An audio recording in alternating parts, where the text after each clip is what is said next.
How do you get there? Do you get there by confrontation, violence? Oh, is that the question you were asking? Yeah. See, that's another thing. When you talk about a revolution, most people think violence, without realizing that the real content of any kind of revolutionary thrust lies in the principles and the goals that you're striving for, not in the way you reach them. On the other hand, because of the way this society is organized, because of the violence that exists on the surface everywhere, you have to expect that there are going to be such explosions. You have to expect things like that as reactions. Revolution has been something that's been in my mind for the last couple of months, but everything that's happening right now in politics and policy has sort of accelerated that thinking. Like, for instance, in the US, the Voting Rights Act has essentially been trampled upon by the Supreme Court. And right now in the UK, we're going through local elections and getting those results back and seeing a lot more far right constituencies than I'm comfortable with. Things like this make me feel angry and upset, and I'm having a lot more talks around politics and policy in spaces I didn't think I'd be having talks about this, like work, for instance. I never thought I'd be talking about these issues at work. And there's a feeling that a lot of people feel angry and don't know what to do with their anger, with what's going on right now in politics and policy, and they don't feel like it represents them. And I just really wanted to talk about this idea of revolution, and in the hesitancy of discussing revolution, and why do we see revolution through a violent lens, and is this violence needed to enact revolution? And I really want to discuss this through the work of great black thinkers and great black philosophers like Angela Davis, Frantz Fanon, Fred Hampton, Dr. Nantu Matlana, sorry. And I just really want to discuss this idea of revolution. So this video is sort of like an essay to an open answer, open question, but I am really open to a debate about this.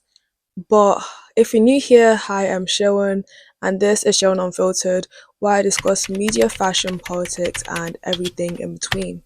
I really want to start this video by defining what revolution is, because we're talking about it, but it helps to have a decent definition of what we think revolution is. And I found this definition off of Google, but essentially it says a revolution is a sudden, fundamental, and often violent change in the political, social, or economic structure of a society, typically involving the overthrow of a government by the governed. And straight away, in definition, it already talks about violence, so it's not hard to see why we as a society see revolution as synonymous with violence.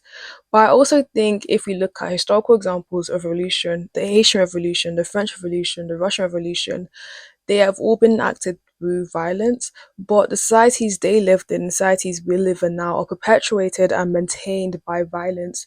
So to kind of divorce ourselves from those societies and that reality is also an act of violence, essentially, away from a system that's maintained and upheld by violence, essentially.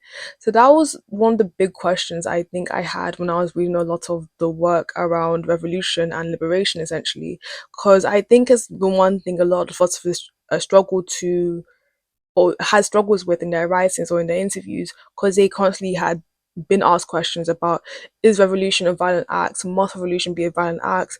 But to break away from the current systems that's upheld by violence, you can't just walk in with peace and swagger in and be like, I want my liberation, I want my peace, when the systems are upheld by violence. So it is that great question. And people always see this violence as physical, but this violence is also mental on the psyche. For instance, I want to use the instance of voting at the moment in the UK. So if we think about voting, the power of voting, all of our votes are equal. Me as a working class person and a rich billionaire or millionaire have the same power in our one vote, because that one vote is equal. But there's no equity in the way in which voting happens. So voting for lack of stability needs, or in the instance of you don't think you have power in your vote, and that works really well for a system which never works for you, especially when you have 24-hour issues like mold in your housing, and you go home to your issues, and people who you report your issues to, like the council, tell you to open your windows or paint over it. And I'm saying this as someone who's lived with mold, and mold is quite hazardous and gives you respiratory issues. But in that instance, the lack of equity in voting makes people feel like their vote doesn't count, and kind of just replicate something the system already was made to do essentially. And it's really weird parallels between this in the UK and what's happening in America right now in the Voting Rights Act. So in that instance, when the system is so violent on the physical and on the mental, breaking away from that system must also be a violent act. If you're chained, you're going to have to break the chains, which is not a non-violent act essentially. I also want to talk about what the result of this revolution looks like. A lot of people think revolution just leads to peace, but instead, revolution is supposed to enact be a preface for liberation essentially. And there is a difference between peace and liberation. Liberation is freedom, the word synonymous. There can be lack of freedom in peaceful times. Like people can be enslaved during peace. Like if we think about slavery in America or Jim Crow America, and when there was lynchings in America, that would have been the white definition of peace. But with the liberation, there was no liberation of the black people, the indigenous people. And I think it's really important to make a distinction between liberation and peace and how it's upheld as well. And Kwame Ture has a really great interview on this, and I will put in. But in this, but in discussing peace and liberation, it's also important to discuss the Western idea of liberation and what that looks like to free a people. I think it's quite scary to look at revolution and liberation in public spaces because of the Western idea of enacting liberation or enacting revolution on the people. Like if we think about the way in which the West goes to liberate people from like countries where there's dictatorships, these acts of liberation are always done through violence.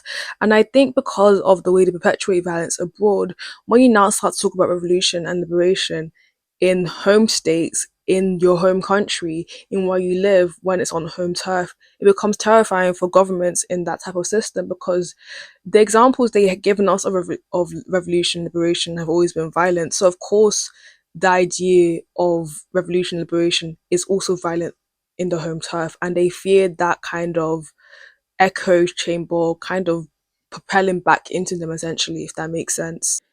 But in this discussion about evolution and liberation, I really want to discuss what liberation looks like to me, because liberation is a very individual and personal and intimate process to get to and to understand what does liberation mean for you and your people.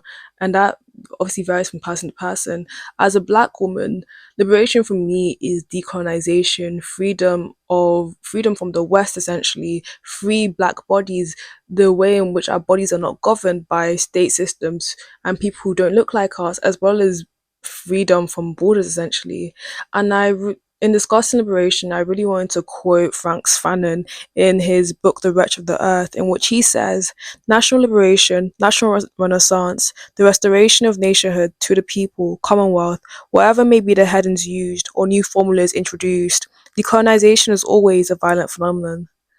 And I think for me, the idea of decolonization has been something that I've only started meddling or reading about or thinking about post 16. I'm 21 now, so it's only been the last 5 years post COVID, or even mid during COVID, that I started thinking about this idea of decolonization. And it was mostly because I guess when the world is silent, you only really have yourself to listen to. It's sort of like when you go to the gym and you don't have your headphones, you forget your headphones at home, and you're working out, you're suddenly left with your thoughts, and this lack of external distractions really forces you to do some introspection and look inwards. And you suddenly realize, I do not feel free in the systems I live in. And what is this idea of liberation? In the same way in which colonization was enacted, in which people were stripped of languages, stripped of culture, and violently enslaved, for us to kind of remove ourselves from that system, we've already we kind of have to develop a consciousness in which we have to exist without the white man. And I think there's a lot of fear in talking about revolution, liberation, because it isn't palatable to the white mind and it isn't inclusive to the white mind at times. Because why would it be inclusive to the white mind? Because the white mind is the one that benefits most from you from being enslaved and not liberated, and benefits most from you from your doubt and this lack of revolution essentially. So I think there's often at times this fear of which, if I say this thing, it's gonna stare people the wrong way. And it's this really great quote in which I read or heard which is in the silence of acceptance, I find liberation. I think sometimes your thoughts are supposed to be honestly personal to you, or personal to your people. And this fear of not catering to everyone is sometimes what hinders, I think, liberation and revolution also. And I use these two things together because the result of revolution is liberation, essentially. In talking about revolution and violence, I also want to talk about anger. I think at times we often look down on anger as a distasteful emotion or an emotion that's below us. And that I think is more common for people of color who are told to constantly be the bigger person because of how society portrays you and the stereotypes that are perpetuated about you. But I think anger is an important emotion to feel. And it's one that really ask us to reckon with ourselves and ask us to do a bit of introspection of why do I feel angry? And people feel angry because systems are not working. People feel angry because there's distrust in the things they pay taxes for, the medical system. Why am I being murdered by my medical system as a black woman? And it's that type of anger that you have to ask yourself the reasons why. And the reasons why is what leads to revolution and liberation. I think when we try and make ourselves palatable or in a way that we want people to kind of absolve us, we kind of remove the label of us being human. And being human is to go through these complex, just comprehensive emotions that we think are negative, like anger and sadness and jealousy and envy, and also to sit and reckon with those emotions and think about how they will reflect, like what those reasons are. And those reasons are is what will lead to revolution, and essentially through revolution we will hopefully have liberation. So I think anger is a thing that I think a lot more communities should sit with, because there's this distrust with anger as well. Like, you're so angry all the time, why are you so angry all the time? You need to not be angry. I think it's okay to be angry. I definitely think your actions will differ person to person based on what you do with that anger, which I think is a different discussion for a different day. But for you to try and forbid someone to from that emotion is to kind of remove an element of humanness to them, which the West already does for colored people and colored bodies and black bodies and indigenous people and other oppressed groups. And I think to do that to ourselves also is a kind of self distrust of ourselves, essentially. We sort of have this disconnection because of what we think is palatable for society, and anger is not a palatable emotion, at least not from a black person or from a person of color, I think. I've also been reading about nonviolence and the discussion about that around revolution. And I have to say, nonviolence comes from a place of privilege. And it is mostly from a place of privilege, actually, it is only from a place of privilege. To be nonviolent and not be angry and not have these emotions of resentment and anger towards systems and people who have constantly oppressed you as a people in the past is a privilege. And often at times I find in these spaces when we talk about revolution and this interest from violent means sometimes, because if we think about anything great that's happened, like apartheid wasn't done through one peaceful protest. People suffered, people died for the liberation of people, which is still ongoing because there's still what segregation, a level of covert segregation that still happens in South Africa if we think about housing and opportunities, for instance.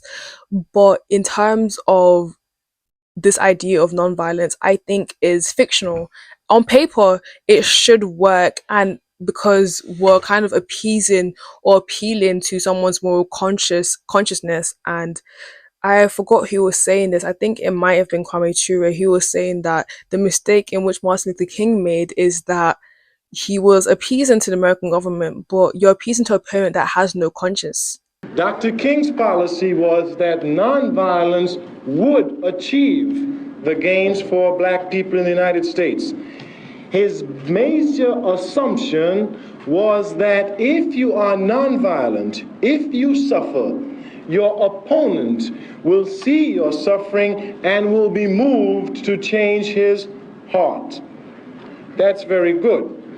He only made one fallacious assumption. In order for nonviolence to work, your opponent must have a conscience. The United States has none. Has none. That doesn't care about you. And that's why I see nonviolence such a privilege. And even right now, people think, oh, we are far better than where we were 50, 60 years ago. They explain the violent acts that are happening in the world due to Western intervention.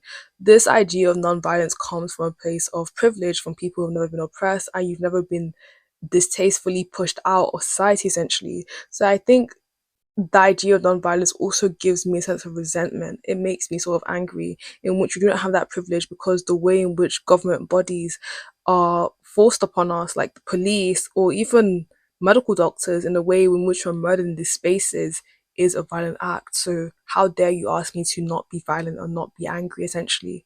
And in this demand of asking revolutionaries and activists to not be violent, you also sort of police their language. We sort of police the language in these activist spaces because we're scared of using words like violence or retreat or revolution, or we're scared of using words like liberation because synonymous to violence in Western media or in the ears of the media. But I also think in policing language, we police power as well, which probably be like a separate debate. But we start to tone down the things we wish to say or the things that would be more powerful because we want to be more palatable, which is at the simplest annoying, at the worst we lose power. And I see this a lot on like TikTok and social media spaces as well, like in the way in which we talk about things like sexual assault, for instance, and we talk about it as SA, or we reduce the words of like death or killing into unaliving. When we start to reduce those words, for instance, or even the way we talk about like unlawful labor, or in the way it's unpaid labor, we reduce that, we turn that from, we basically, that's a reduction of the word of slavery. Because if you think about it, slavery is essentially unpaid labor. You're not paying someone for their work. It's slavery, but we use the word unpaid labor, unlawful labor. We use it to soften the cushion when the harshness of what's been done on our bodies and the harshness of what's been done on these people is violent. These acts are violent. No amount of cushioning will remove the violence of what's been done to us. But the way in which you cushion these words in the media, it gives this rhetoric of which what happened to you isn't so bad, but you weren't there to experience it with me. You weren't there to experience that with me. We've talked a lot about revolution in the instance of what we hope the results to be, but how does a revolution even start, and how can we start these things in our communities? And the only way for this to happen is through consciousness, and sometimes actually individual consciousness. Something will just randomly happen to you that will awaken you. But I do think we sometimes see evolution as this passive thing, that's a overall build-up of dissentment and resentment, which is true, but I don't think it's passive. I think it's quite active, in which people educate themselves and people start having community building and people start rallying behind each other and being like, we have the shared issue, we must revolt, we must ask for change. And if the system refuses to listen to us, then we must protest. And if that protest is violent, then that is how revolution starts, because we must dismantle systems for things to change, essentially, when the systems that we currently have don't want change to happen. And I want to quote this quote by Dr. Nanto Mutlana, in which he says, "There is no greater force in the whole world than idea whose time has arrived." And in this, he was talking about Black consciousness and Black liberation.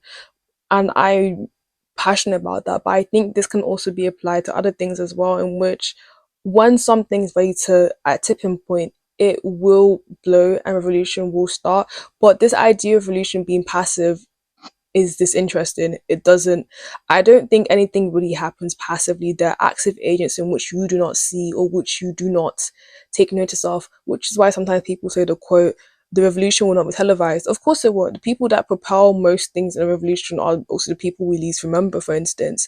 And so this idea of it, oh, it's just passively happening to you, a revolution requires acts of consciousness to start, but that's just the start. For us to deliver a revolution, we must take action. And that's why I look at Fred Hampton and the work that he did with the Black Panthers, and in the way in which people speak about, oh, stuff like free school meals, people speak, we speak, we speak, we speak. And I think discussion is important. I don't think we should take out the power of discussion and rallying and talking to other groups and building communities, because that's important for the building blocks of revolution. But what really makes a revolution going and what really delivers a revolution is the action. You said you're going to do this thing, so do this thing. Because I think systems thrive on the fact that, oh, we're constantly talking. We talk about this idea like, oh, if I do this thing, if I do this thing, and we're constantly contemplating. And that's the great issue I think sometimes people have with philosophers. all they do is think. We have great thoughts, but we never enact on them. Like great philosophers were constantly thinking, like Socrates and Plato, constantly thinking, didn't really do anything, that kind of thing. So there is power in great thought, but great thought is useless if we have all this potential but no action. What do we do with that action? And that action is revolution. It's a revolt against a system in which it's a revolution. The system tells you you can't do stuff like free meals. We can't try and reduce poverty. We can't do that because there needs to be a level of inequality. No, it doesn't. We can literally action against it. We discuss points. Obviously, thought is important because these are the building blocks. We discuss how it's going to happen. Now let's do it. And I think that's where I think a lot of us are stuck on. We don't do anything. We don't have these conversations. We're thinking about it. We're hesitant because it's not palatable. I don't want to step on anyone's toes. Your revolution requires you to step on so many people's toes, because for so many people the system works, but so many people don't look like you and don't go home to houses that are segregated in a way covertly, if that makes sense, by poverty or race or class, so on. So it's really important to have action behind our words as well. But I think this topic has left me quite open. Normally when I do these exploratory videos, I have like a answer at the end.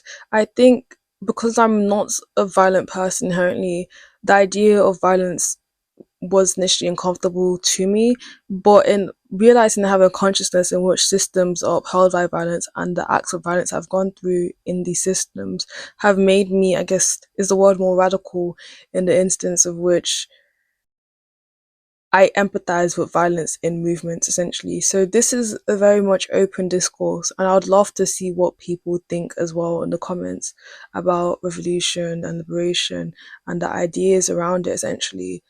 But thank you for watching. If you really enjoyed this, please like, share, subscribe, and just discuss as well. I really like when people challenge an opinion of mine or question it or agree. I like to just get where people are coming from. I like a diversity in opinion instead of like a echo box of yes men, essentially. But thank you for watching. I might be in jail, I might be anywhere, but when I leave, you can remember I said with the last words on my lips that I am a revolutionary. And you're going to have to keep on saying that. You're going to have to say that I am a proletarian. I am the people. I'm not the pig. You've got to make a distinction. And the people are going to have to attack the pigs. The people are going to have to stand up against the pigs. That's what the Panthers are doing. That's what the Panthers are doing all over the world.